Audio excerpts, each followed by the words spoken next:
जगातील नव्हे तर देशातील पहिलेच आंदोलन असेल जे की भारतरत्न डॉक्टर बाबासाहेब आंबेडकर यांचा पुतळा हटवण्यासाठी झाला असेल. नमस्कार, मी मच्छिंद्र मोरे, आपलं स्वागत आहे.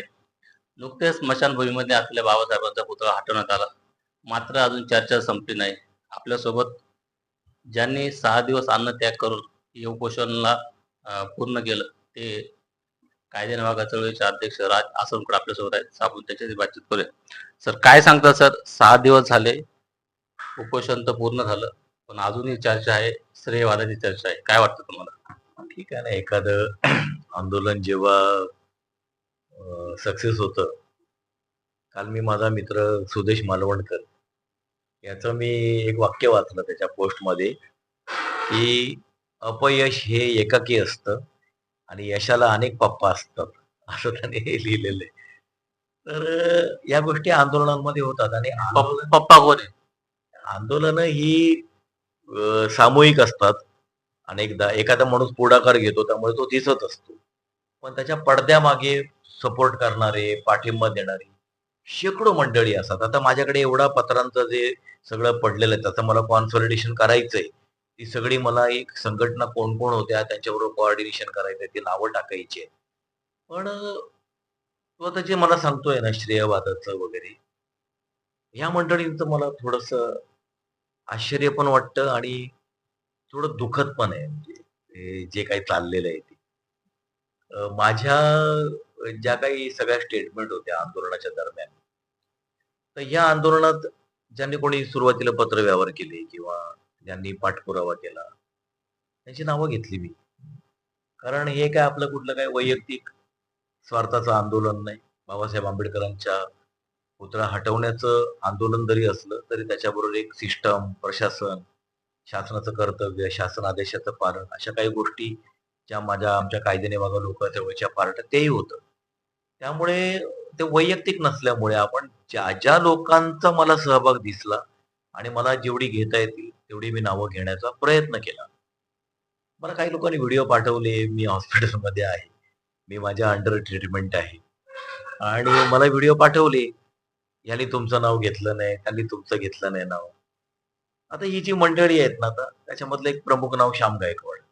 श्याम गायकवाड हे या चळवळीतले एक ज्येष्ठ नेते आहेत. अनेक वर्ष त्यांनी केलेलं आहे. आणि श्याम गायकवाडांमधलं जे त्यांची एक बुद्धिमत्ता आहे त्यांच्याकडे, त्यांचं एक टॅलेंट आहे, त्या माणसाचा प्रचंड अभ्यास आहे. त्याबद्दल मला त्यांच्याबद्दल नेहमी रिस्पेक्ट राहिलेला आहे. मला एक गोष्ट मुद्दाम सांगावीशी वाटेल, की 2009 ला हे लोकांना आधी मला कधी सांगावसं वाटलं नाही, पण मला आज ते सांगावसं वाटतंय.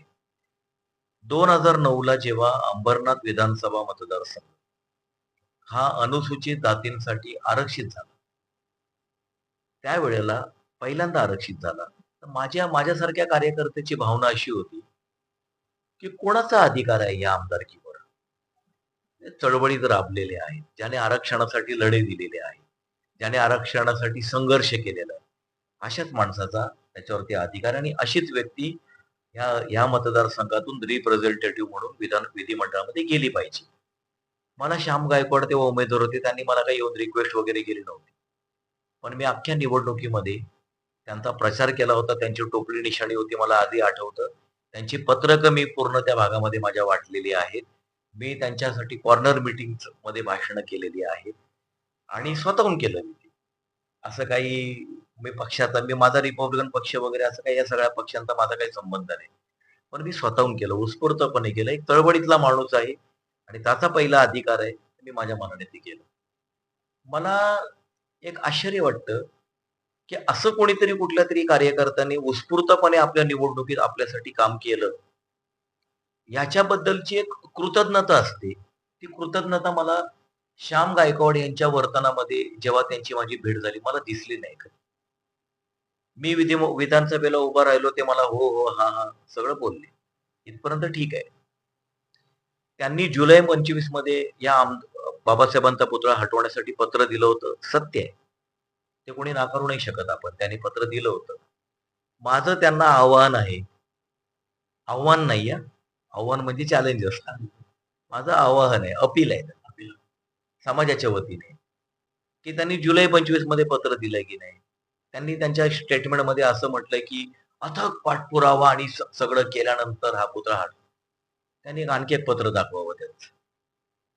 त्या पत्रानंतरचं एखादं दुसरं कुठलं पत्र असेल, रिमाइंडर पत्र असतील, ते सतत पत्र देतायत, सतत पत्र देतायत आणि त्यांचं होत नाहीये. मग त्यांनी आंदोलनात मग काहीतरी पवित्रा उचलला, काहीतरी केलं. ते नेमकं काय केलं? काय प्रयत्न केले? ते त्यांनी एक पारदर्शीपणा असावा चळवळींमध्ये.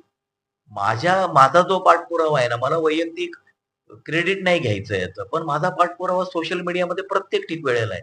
मी ईमेल पाठवला, की मी ते टाकत होतो सोशल मीडिया. मी जिल्हाधिकाऱ्यांना ईमेल पाठवला, मी होम सचिवांना पाठवलं, मी मुख्य सचिवांना सगळं तिथे सतत बाजू मांडतोय. महानगरपालिकेमध्ये माझी भेट झाली. निलेश शिरसाट यांनी मला पत्र दिलं. आयुक्तांचं मला पत्र आलं. सगळं मी सांगतोय. इशारे दिले आंदोलनाचे. मी लोकांमध्ये जातोय, ग्रुप बनवला, आंदोलनाची तयारी केली. असं मला अत्यंत विनम्रपणे श्याम गायकवाड यांच्याबद्दलचा माझ्या मनामधला जो पूर्वीचा जो त्यांच्या चळवळीतल्या असल्याबद्दलचा जो आदर होता, तो आदर तसाच ठेवून मला अत्यंत विनम्रपणे हे इथे मांडावंसं वाटतं, की पहिलं पत्र दिल्यानंतर श्याम गायकवाड तिथे भेट द्यायला गेले. तिथल्या लोकांबरोबर ते बोलले. तिथल्या लोकांनी त्यांना सांगितलं हे काय झालेलं आहे ते. त्याच्यानंतर श्याम गायकवाड यांचं समाधान झालं आणि त्यांनी तो विषय सोडून दिलेला होता. माझी अशी माहिती आहे या सगळ्या प्रकाराबद्दल, की जेव्हा श्याम गायकवाड यांनी पहिलं पत्र दिलं, त्याच्यानंतर त्यांनी त्या पुतळ्याच्या ठिकाणी व्हिजिट सुद्धा केली. तिथले लोक तिथे एकत्र आले. त्यांनी ती समजावून सांगितलं होतं पुतळा कसा उभारलाय वगैरे. महानगरपालिकेने श्याम गायकवाड यांना एक पत्र दिलं, की आमची शवदाहिनी बनवायची होती वगैरे, वगैरे. त्याच्यानंतर त्यांचं समाधान झालेलं होतं. त्यांनी तो विषय सोडून दिलेला होता. माझ्याकडे त्यांचा त्यावेळेच्या भेटीचा हा फोटो आहे. हा त्यानंतर दाखवतो. हा तसं नाही, काय करा, हे मी लांबून दाखवतो. त्याने जेव्हा तिथे ते गेले त्यांचं समाधान झालं आणि महानगरपालिकेने सुद्धा त्यांना पत्र दिलेलं होतं. मग तो विषय त्यांनी स्टॉप केला होता. श्याम गायकवाड यांच्या भेटीचा हा इथले लोक आहेत. ह्याच्यामध्ये माझ्या काही ओळखीचे लोक नाहीयेत, परंतु नाना बागुल याच्यात दिसतायत. तिथले काही स्थानिक लोक आहेत ह्याच्यामध्ये आणि हा फोटो अवेलेबल झालेला आहे. त्याच्यामध्ये ते शांतपणे उभे आहेत. ते काही तिथे निदर्शनं नाही करत आहेत. हां, त्या स्मशानामध्ये पुतळा पुतळा बसवल्याच्या नंतरचा फोटो आहे का? हां, त्या पुतळा दिसतोय ना त्याच्यात. मागे पुतळा आहे ना. हां, मागे पुतळा सुद्धा आहे. तर आणि मी त्यांना दोष नाही देत त्याच्यामध्ये.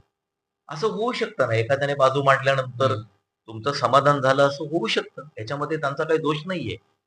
नंतर काय झालं, मला असं कळलं की टेकडीला संदेश सपकाळ, आंबेडकर फोर्स यांनी सुद्धा काही पत्र दिली होती.